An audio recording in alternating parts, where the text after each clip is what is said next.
Bom, pessoal, então, dando continuidade no conteúdo da disciplina, agora nós avançamos, tá, para a segunda parte, onde nós vamos estudar o escoamento viscoso, interno e incompressível. O que isso quer dizer? Nesse tópico, nós vamos estudar escoamento de fluidos viscosos e incompressíveis, tá, ou escoamento considerado como incompressível, melhor dizendo, quando o escoamento está confinado por parede. Exemplos ou principais exemplos disso: escoamento no interior de um tubo.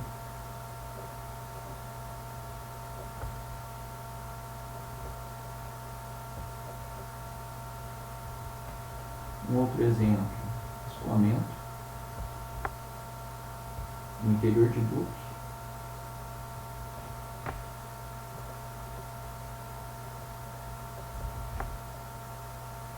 Escoamento em difusores.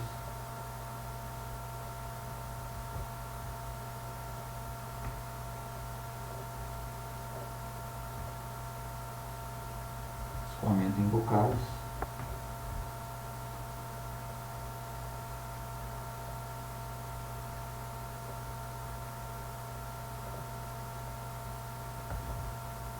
Em válvulas e em acessórios diversos de tubulação.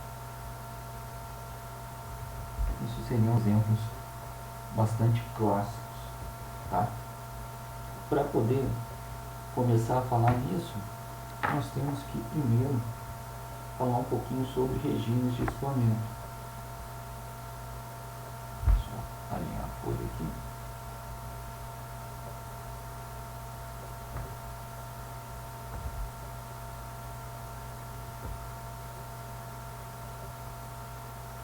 Quando nós falamos em regimes de escoamento, aí nós vamos ser um pouquinho mais enfáticos no caso de escoamentos no interior de tubos, tá?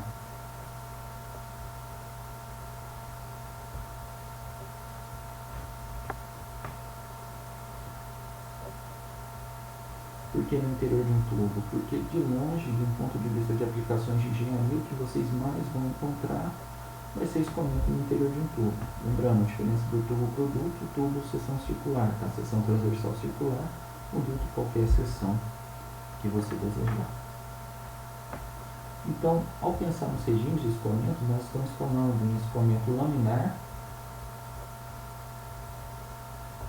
e em escoamento turbulento.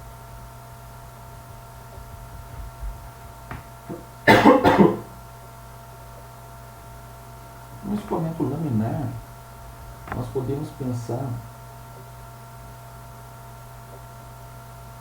no escoamento ocorrendo na forma de uma série de lâminas de fluido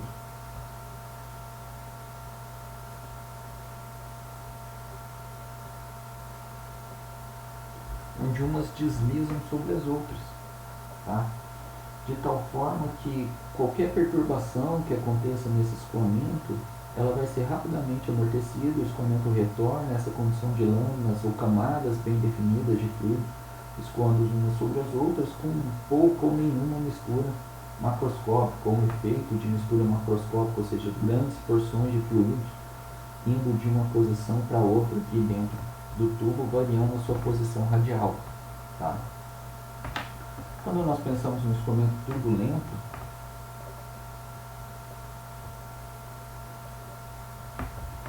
a ideia associada é de um escoamento que apresenta uma grande quantidade de flutuações, tanto no tempo quanto no espaço. Então ele vai ser inerentemente tridimensional e caracterizado por uma grande quantidade de mistura macroscópica, ou seja, grandes porções de fluido vão atravessar aqui esse tubo na direção radial, tá? Esse escoamento turbulento, ele gera um escoamento que não se repete ao longo do tempo. De um ponto de vista de aplicação prática, seja na engenharia ou seja em termos de escoamentos naturais, o escoamento turbulento é de longe o tipo mais comum existente. como que nós vamos caracterizar isso? O regime, e aí quando a gente fala em regime, nós estamos falando em se o escoamento é laminar ou turbulento.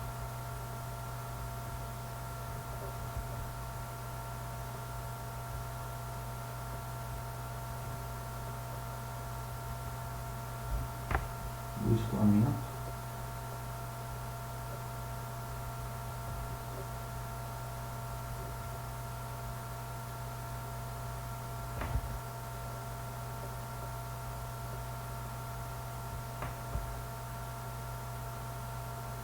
apresenta uma grande influência nas características do mesmo.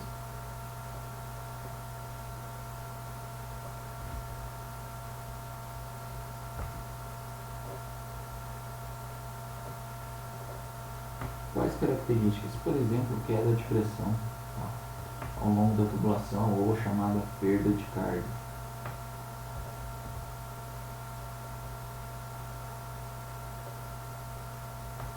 Então é extremamente importante a gente caracterizar esse regime.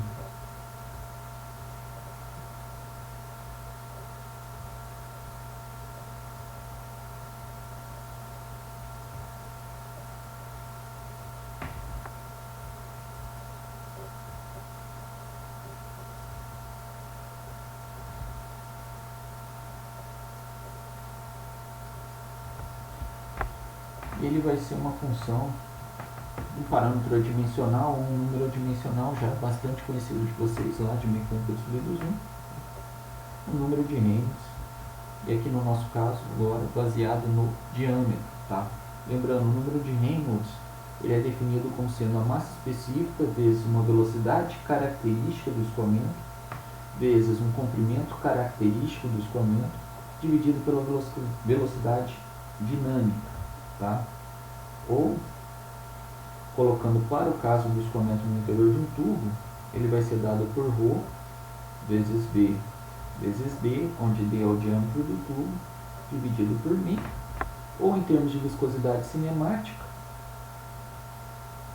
VD sobre μ, lembrando que μ nada mais é do que μ sobre ρ.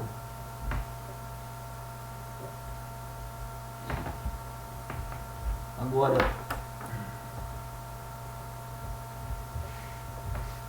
imagina que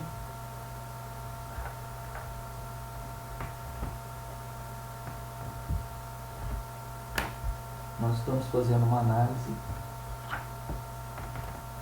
Eu vou falar em termos de um túnel de vento, mas é válido para um escoamento no interior de um tubo ou qualquer outra coisa, tá? Tipo de escoamento que vocês desejarem. Pensa que nós temos um túnel de vento. E aí convido vocês a buscar no próprio YouTube, tá? Qualquer experimento em um túnel de vento. Vai ver que normalmente o pessoal vai trabalhar com fumaça para visualização do escoamento ou de algo que seria próximo a linhas de corrente de escoamento, né? Na verdade seriam linhas de emissão. E agora pensa nesse túnel de vento que você insere um sensor em uma determinada posição para fazer uma medição da velocidade naquela posição. Por exemplo, um anemômetro de fio quente. E você está naquela dada posição espacial dentro do túnel de vento, fazendo uma aquisição do sinal de velocidade, uma determinada componente da velocidade. Vamos falar que aqui nós temos um sistema de coordenadas montados, tá? Tipo x, y, z. Então, em uma dada posição x, y e z, ou seja, em uma dada coordenada no interior desse tubo, você faz a aquisição da componente u, por exemplo, de velocidade ao longo do tempo. Tá? No caso de um escoamento laminar,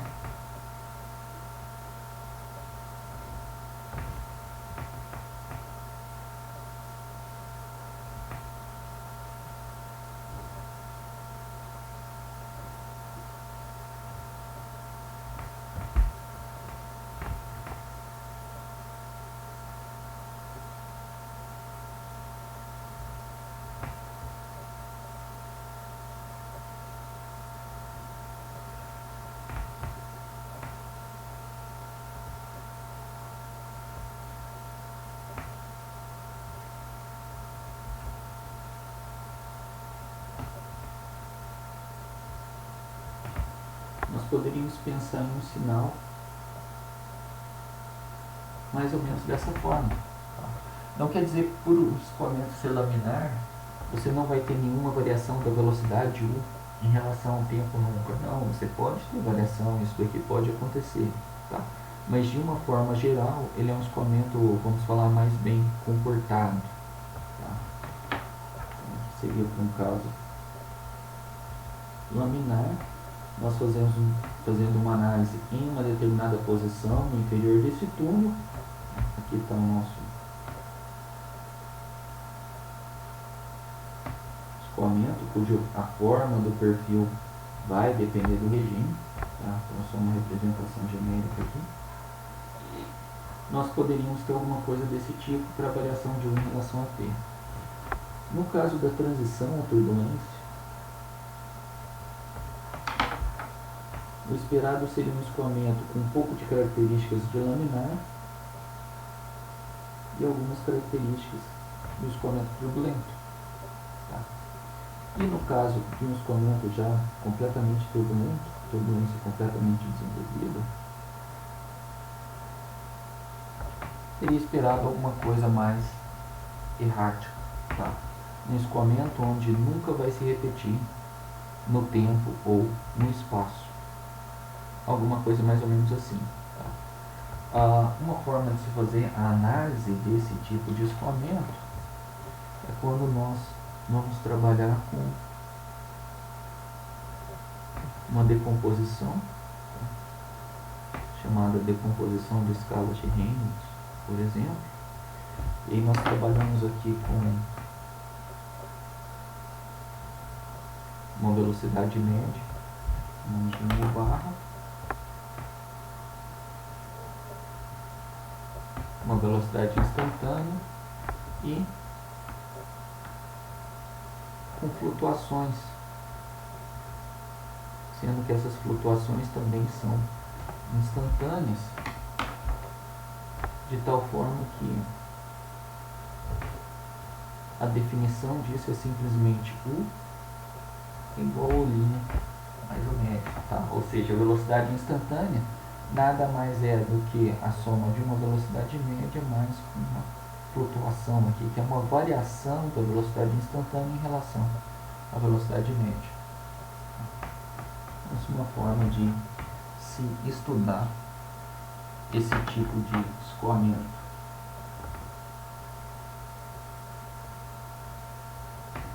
Um ponto de vista interessante, mas diríamos a título de curiosidade, tá?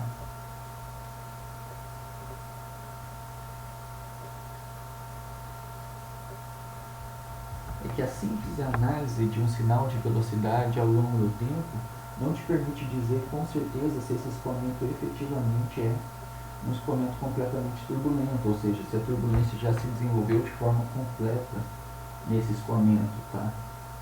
Então, uma forma mais confiável de se fazer essa análise é por meio de um gráfico do espectro de energia cinética turbulenta.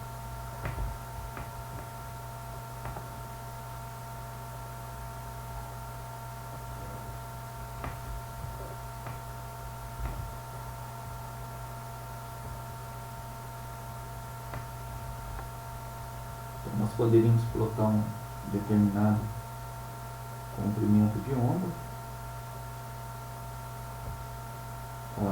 e a energia associada a esse dado comprimento de onda. E para que o escoamento seja turbulento, nós devemos obter um espectro cheio. Na realidade, esse espectro ele não tem esse comportamento muito bonitinho, isso daqui é algo um pouco diferente disso, mas só colocando como curiosidade. Se vocês tiverem interesse, dá uma pesquisada, tá? Entra no próprio Google e digita espectro de energia cinética turbulenta, vocês vão ver o formato real desse tipo de curva, tá? A energia cinética turbulenta, ela nada mais é do que a energia por unidade de massa das flutuações turbulentas. Então a definição seria meio de U' quadrado médio mais U' quadrado médio mais W' quadrado médio, tá? O U' aqui seria essa flutuação, a diferença da velocidade instantânea em relação à velocidade média, e isso válido para as três componentes considerando coordenadas cartesianas. Tá? Se tivermos um escoamento isotrópico, ou seja, com a mesma variação em todas as direções, nós podemos falar isso daqui como sendo um 3 meios de U' quadrado médio. E aí eu vou direcionar vocês para quem tiver um pouquinho mais de interesse em conhecer um pouco mais sobre esse assunto, tá? Mas ainda assim de uma forma mais simples, para um videozinho da aula de transferência de calor mecânica dos fluidos computacional, tá? Relativo ao problema de fechamento da turbulência. Então é um vídeo que vai dar para linkar um pouquinho esse assunto com o tema anterior que nós estávamos vendo, que é o tema de análise diferencial para o movimento de fluido.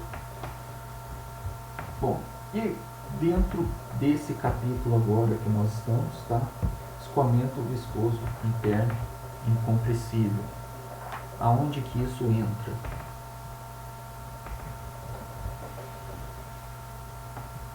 O tópico principal nesse escoamento vai ser a análise da queda de pressão.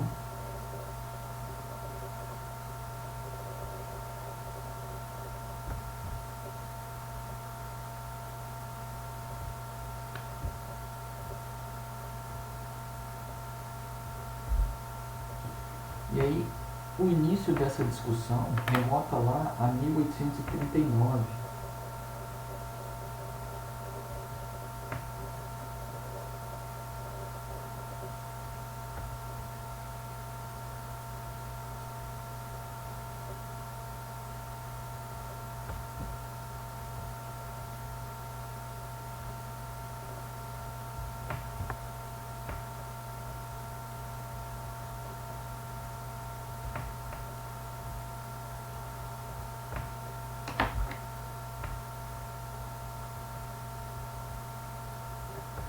Onde o Hagen, mesmo Hagen, do escoamento Hagen-Clazelli, que vocês viram no tópico anterior, tá? Foi o primeiro a verificar a existência de dois regimes de escoamento viscoso.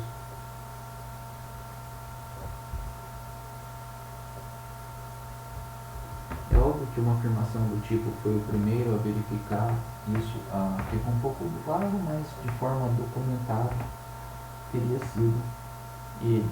Tá? Então, o que ele observou para o escoamento no interior de um tubo? Realizando uma série de experimentos,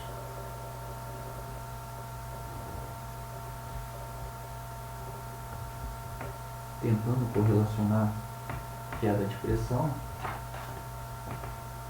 ele notou que a queda de pressão ao longo do comprimento da tubulação tinha uma característica, vou colocar aqui um ΔP em Pascal, uma velocidade em metro por segundo, tá?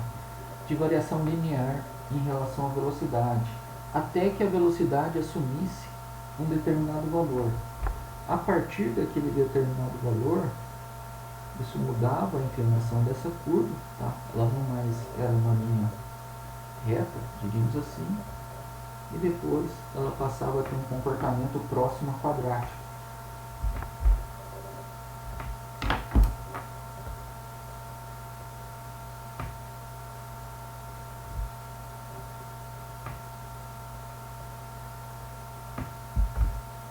E era necessário fazer o ajuste dessas duas curvas.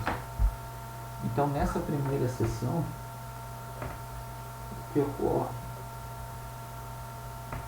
é que se trata de um escoamento em regime laminar. Nessa adaptação para as duas curvas, tá? E aqui no regime laminar, ΔP é diretamente proporcional a V.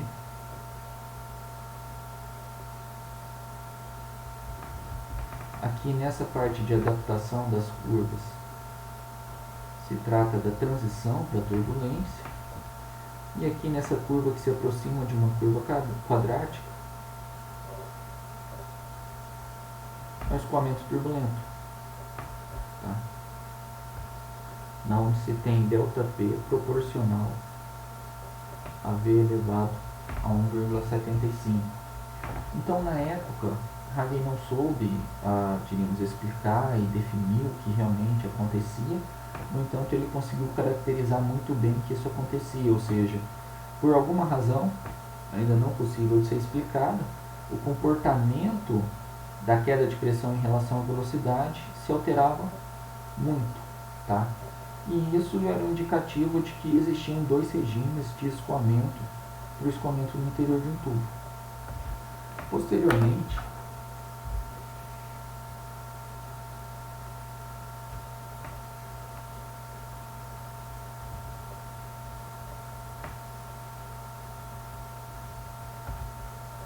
por volta de 1880, 1890,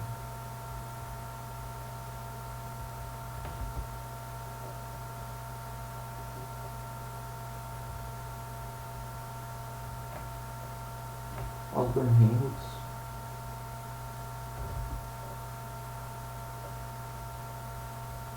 conseguiu explicar um pouco melhor esse fenômeno. Desculpa.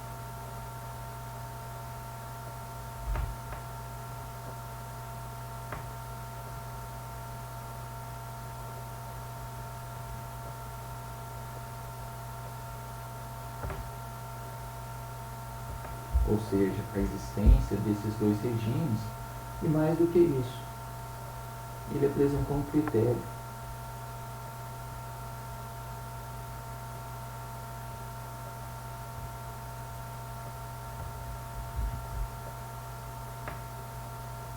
para indicar quando que a mudança de regime acontece.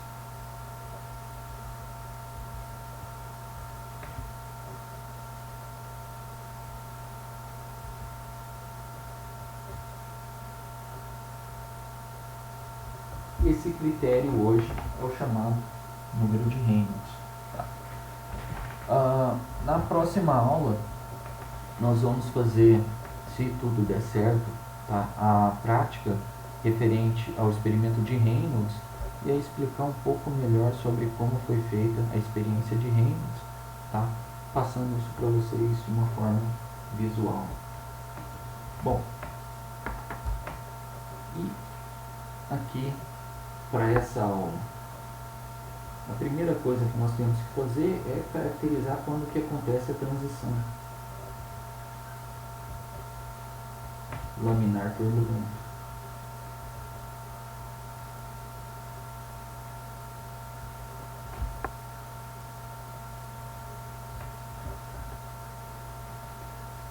Quando se faz um experimento extremamente bem controlado, é possível se atingir números de Reynolds da ordem de 100.000 ou maiores, tá, com escoamento laminar. No entanto, de um ponto de vista prático, que é o que interessa para a gente nesse momento,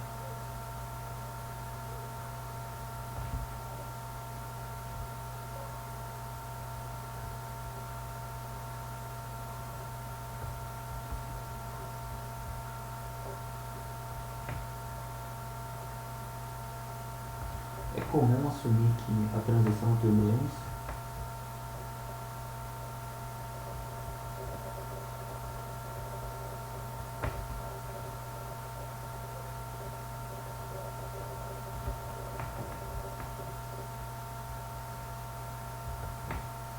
isso daqui é muito importante para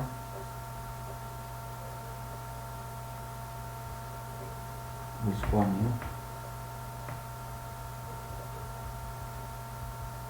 no interior de um tubo.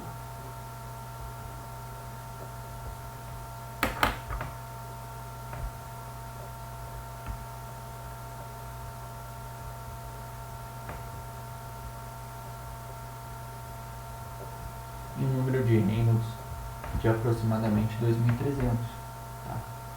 Tá? Vocês vão encontrar em diversas referências, por exemplo, trabalhando uma faixa de Reynolds 2100 até Reynolds a 4000 como sendo um escoamento em transição. De uma forma simplista, nós vamos assumir que para Reynolds 2300 o escoamento está transicionando, tá? Então, até 2300 assumimos o escoamento laminar, acima de 2300 já consideramos escoamento turbulento. De um ponto de vista físico, não é isso que acontece. No entanto, de um ponto de vista de equacionamento, isso é suficiente para nos dar uma solução razoável. Tá? Por que eu destaquei bastante aqui, ó, para o escoamento no interior de um tubo? Simples. O número de Reynolds, O, V, L sobre μ, onde V uma velocidade característica do escoamento,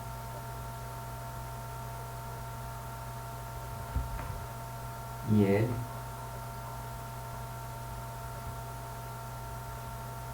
um comprimento característico do escoamento. Então, o número de Reynolds possui definição diferente, por assim dizer, para cada escoamento que você está analisando. Se é o escoamento no interior de um tubo, a velocidade característica é a velocidade média do escoamento. Tá? Se é o escoamento no interior do tubo, o comprimento característico é o diâmetro do tubo. E se você modificar o escoamento, por exemplo, o escoamento sobre uma placa plana. Em um escoamento sobre uma placa plana, a velocidade característica é a velocidade da corrente livre. O comprimento característico é o comprimento da placa plana. E o número de Reynolds para o qual a transição acontece é muito diferente de 2300. Tá? Para a placa plana, por exemplo, se assume que a transição acontece em 5 × 10⁵, ou seja, 500.000, valor completamente diferente. Se for escoamento sobre um perfil de asa, um aerofólio, o número de Reynolds vai ser dado em uma velocidade característica, que é a velocidade da corrente livre, assim como o caso da placa plana, e um comprimento característico, que é a corda do perfil. Então, tudo isso vai depender, tá, da geometria do problema em questão. Uma coisa que influencia bastante, por exemplo, o fato de, até mesmo no escoamento de um tubo, no interior de um tubo, se você tiver um experimento bem realizado, você consiga atingir números de Reynolds muito mais altos do que 2300 sem que a transição aconteça, é porque o número de Reynolds, na realidade, ele nos dá uma avaliação entre forças inerciais e forças viscosas. Tá? Então, quando nós analisamos Reynolds, nós estamos pensando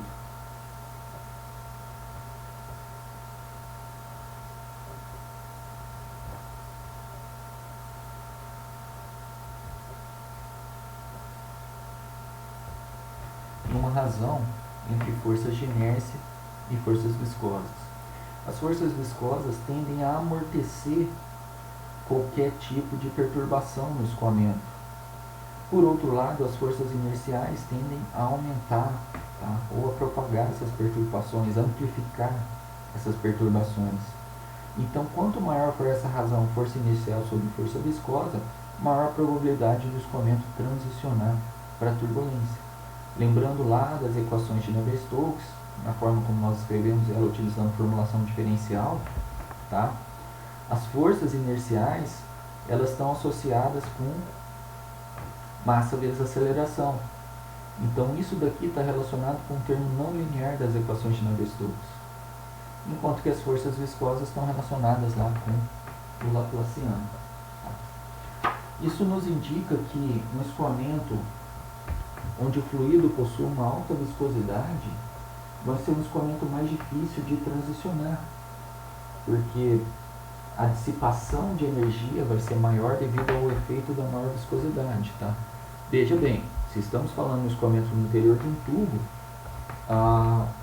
o número de Reynolds é o mesmo. No entanto, a quantidade de energia necessária para chegar nesse número de Reynolds vai ser maior. Se é um escoamento com uma densidade alta, ou seja, uma massa específica mais alta, a tendência é que você consiga promover a transição de uma forma mais fácil. Bom, agora nós vamos para a avaliação do comprimento de entrada.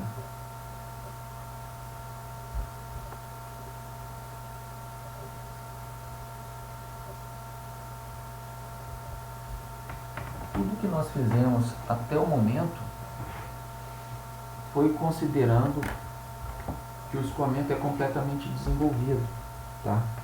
E isso aparecia lá na equação da continuidade, por exemplo, quando se chegava a expressão lá que del z, no caso de coordenadas cilíndricas, era igual a zero, tá? Ou seja, não existia variação de uma velocidade, que era um v de r, ao longo da direção axial.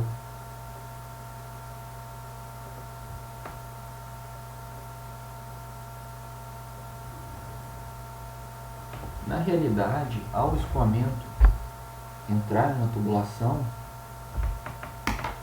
existe uma região chamada região de desenvolvimento. Então, vamos assumir que isso é um tubo.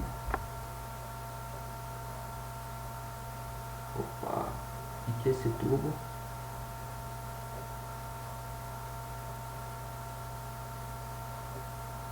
tem uma entrada cônica aqui, não muito bem representada ou esquematizada nesse desenho. Então, aqui seria simplesmente um tubo com uma entrada cônica e o fluido vindo aqui por essa entrada cônica e entrando no interior desse tubo. É esperado aqui que ocorra a formação de uma camada limite,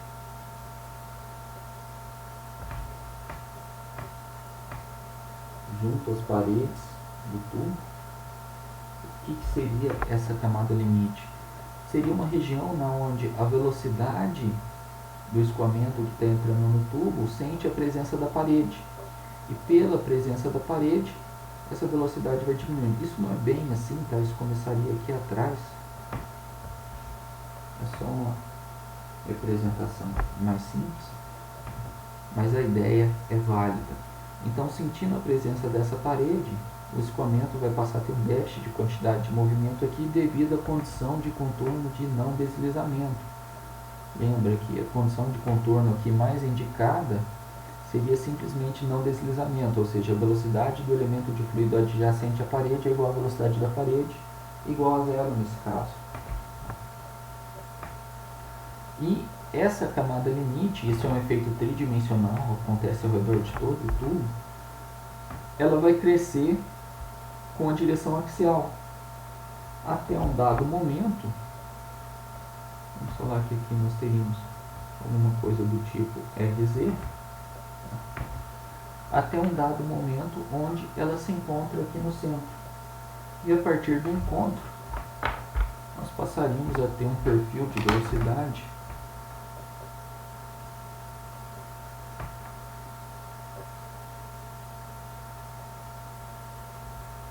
completamente desenvolvido.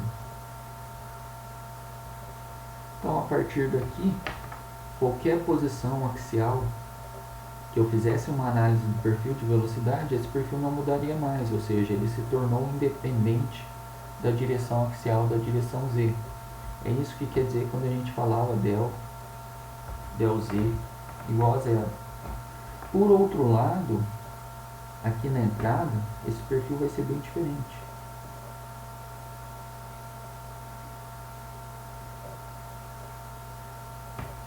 Ele vai ser um perfil de velocidade onde existe um gradiente elevado de velocidade junto à parede, e aqui na região central existe uma espécie de núcleo potencial, tá? Lembrando lá de McFlu 1, núcleo potencial quer dizer o quê? O efeito da viscosidade aqui é desprezível. Então, se a gente fosse pensar isso daqui, ó, nós teríamos alguma coisa assim, ó, fora da região de camada limite, uma velocidade constante, tá? Um perfil de velocidade constante. À medida que isso entra no tubo, sente-se o efeito da parede aqui dentro da região de camada limite, então você tem esse gradiente elevado de velocidade, Esse escoamento na região potencial acelera para compensar o déficit de quantidade de movimento, o déficit de massa nessa região onde o escoamento foi desacelerado devido à presença da camada limite. E ele vai continuar acelerando aqui na região central, até que quando as camadas limites se juntam aqui na região central, você passa a ter uma velocidade máxima acontecendo aqui, ó, no centro do tubo, tá? Ou seja, da forma como nós analisamos antes, para R igual a zero. Então, a isso daqui, e aí vou refazer esse desenho de uma forma mais indicada, tá?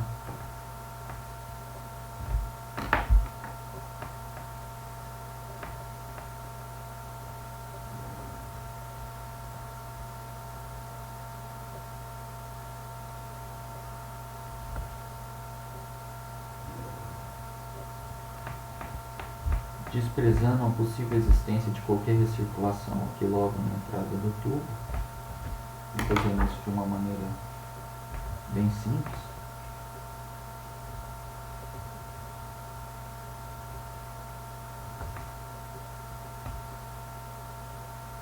nós teríamos alguma coisa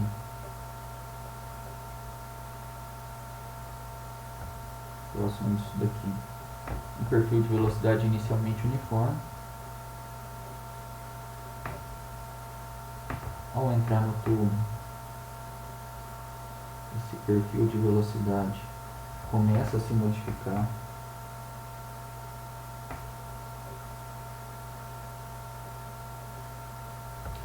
devido à existência das paredes do tubo.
Deve ser que tem algo dessa natureza.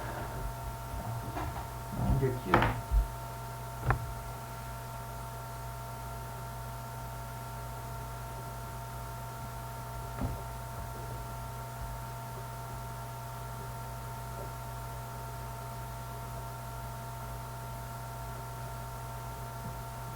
Nós poderíamos destacar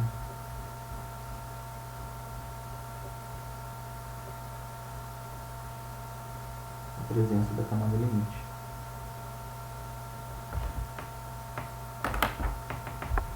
E a partir do momento onde a camada limite que se desenvolvia na parede do tubo, ou ao redor do tubo como um todo, se encontrou, nós temos um perfil de velocidade que não vai mais mudar ao longo da direção Z. Então, para essa região aqui, ó, onde esse perfil de velocidade ainda está mudando, ainda está se desenvolvendo, nós damos o nome de região de entrada.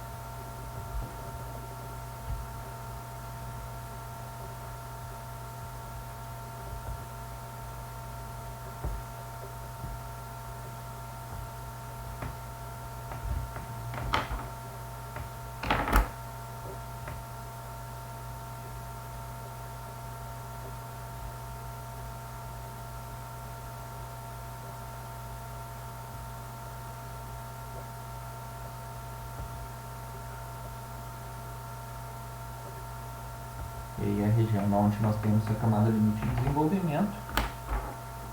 E aqui, nessa região central, onde o nosso perfil de velocidade aqui em teoria ainda é linear, nós temos o chamado núcleo potencial.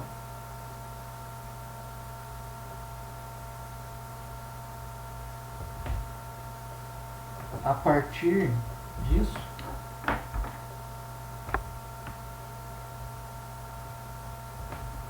temos o escoamento completamente desenvolvido.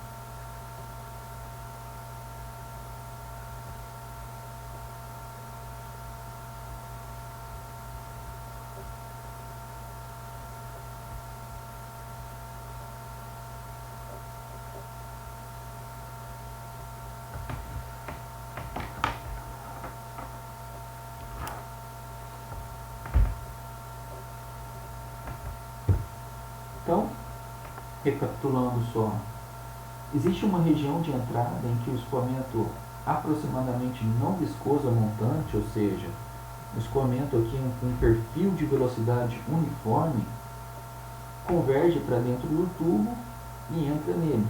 Tá? A camada limite viscosa vai crescer junto à parede desse tubo. Lembra que se isso daqui é um tubo, observando isso com uma outra vista,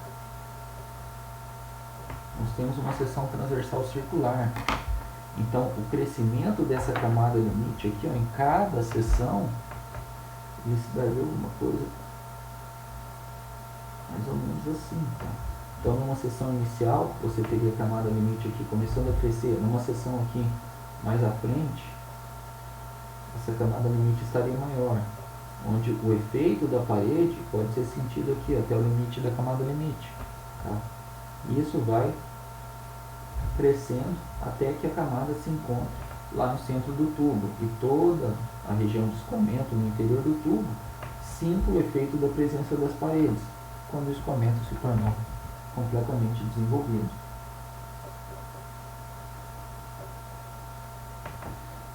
Por que o escoamento acelera? Requisito de conservação da massa. Tá? Nós estamos assumindo um escoamento incompressível, então pela continuidade nós vamos assumir que, ou vamos saber que a vazão volumétrica vai ser igual à integral, vamos chamar de um V R de Z, e multiplica o elemento PA. Tá?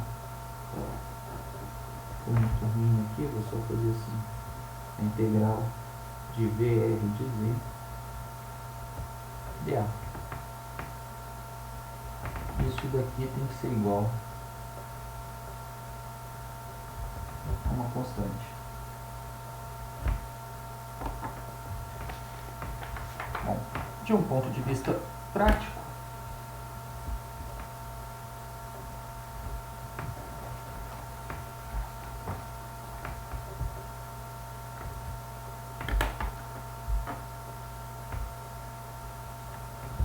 o comprimento de entrada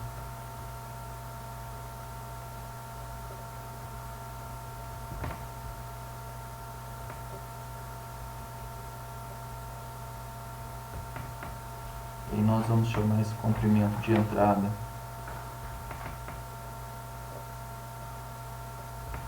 aqui de um LE.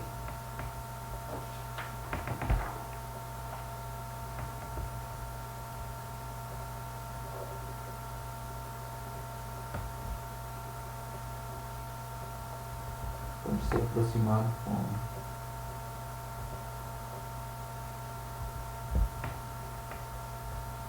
para escoamento laminar.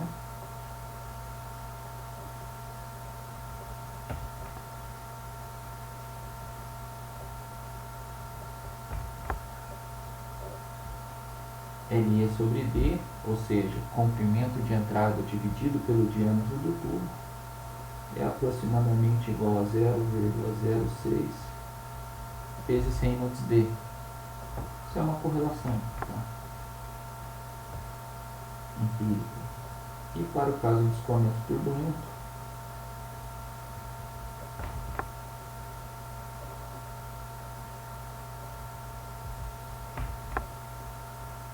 nós temos LE sobre D aproximadamente igual a 4,4 que multiplica Reynolds D elevado a 1/6. Eu vou parar esse vídeo aqui. Na sequência nós vamos fazer um exemplo bem simples, tá? Considerando o cálculo de comprimento de entrada, para daí poder entrar na parte de perda de carga e falar um pouquinho sobre fator de atrito. É isso, pessoal. Muito obrigado.